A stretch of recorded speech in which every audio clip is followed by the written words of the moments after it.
Hello everyone. তো আগের পার্টে তো বললামই যে কিছুটা কাজ করে তারপরে আবার আমার বান্ধবীর বাড়ি চলে এসেছি। তো দেখো দুজনেই স্নান কমপ্লিট করে ও এখন দিতে বসেছে পুজো। তো ওর ঘরে কী কী ঠাকুর আছে সেগুলো তোমাদের সাথে একটু শেয়ার করলাম। ও এখন দিচ্ছে পুজো। তারপরে আন্টি আমাদের জন্য রান্না করেছিল সেটা খেয়ে যেতেই হবে, কিচ্ছু করার নেই। তো সেটা খেলাম। তারপরে এখানে পুরোপুরি রেডি হয়ে ব্যাগপত্র নিয়ে বেরোচ্ছি গাইজ। আমি একেবারে ব্যাগটা নিয়ে নিয়েছি কারণ পিকনিক শেষ করেই আমি সোজা বাড়ি চলে যাবো। আর থাকা যাবে না গাইজ, আমার মা করে গেছে। তো তারপর আমি আর আমার বান্ধবী বেরিয়ে পড়লাম পিকনিকে যাওয়ার উদ্দেশ্যে। আর এখানে এসে দেখি অনেকেই চলে এসছে পিকনিকে, আর এক কড়াই মুড়ি মাখিয়েছে।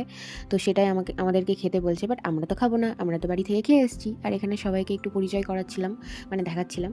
তো সবাই ডান্স করে করে দেখাচ্ছে যে হ্যাঁ আমি, ইয়েস আমি, এরকম। শুধু তো নাচ করলে হবে না, এখানে সবাই মিলে নাচ করছিলাম, এনজয় করছিলাম। এনজয়টা হলো মেন পার্ট পিকনিকে। তো নাচ করলে তো হবে না, খেতে তো হবে আমাদের কিছু। তার জন্য দেখো আমরা কয়েকজন চলে এসেছি উনুন ধরাতে, আর কয়েকজন ডান্স করছে, আর কয়েকজন অন্য যেসব কাজ আছে সেগুলো করছে। যেরকম এখানে ওই যে আমার সাথে যে মডেল হয়েছিল আগের ব্লগে দেখিয়েছিলাম, সে চিকেন ম্যারিনেট করছিল। তারপর দেখো চিকেনটা বসিয়েও দিয়েছি। আর এখানে আমার বান্ধবী খুব সুন্দর টেস্টি টেস্টি খাবার বানিয়েছিল, মানে চিকেনটাও টেস্টি হয়েছিল, ফ্রাইড রাইস টেস্টি হয়েছিল, আর রায়তা করেছিল। রায়তাটা না ভিডিওটা করাই হয়নি। আর এখানে আমি চিকেন ম্যারিনেট করছিলাম। সন্ধ্যাবেলায় আমাদের হবে চিকেন পকোড়া, তার জন্য। তো এখানে তারপরে আমরা সবাই মিলে আবার ডান্স করতে চলে এসেছি।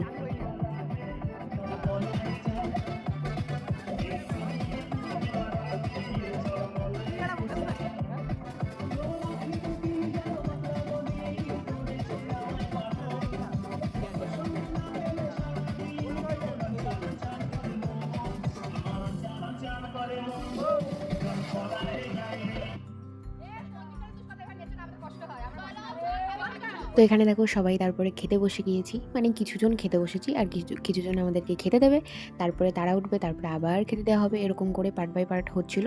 তো এখন দেখো সন্ধ্যা হয়ে গেছে, এখন চলছে পকোড়া ভাজা, আর পকোড়াটাও যথেষ্ট টেস্টি হয়েছিল। আর এখানে আবার ডান্স শুরু। সব ভিডিও করা হয়নি কারণ এনজয় করবো না ভিডিও করবো গাইজ, সেজন্য বেশি ভিডিও করা হয়নি। যাই হোক, তারপরে ডান্স কিছুক্ষণ ভালো মজ মস্তি করে তারপরে আমাকে যেতে হবে বাড়ি আজকে। সেজন্য সবাইকে টাটা করে বাড়ি চলে আসলাম, একটু কষ্ট লাগছিল। তো আর কি গাইজ, বাই বাই, দেখা হচ্ছে নেক্সট ভিডিওতে।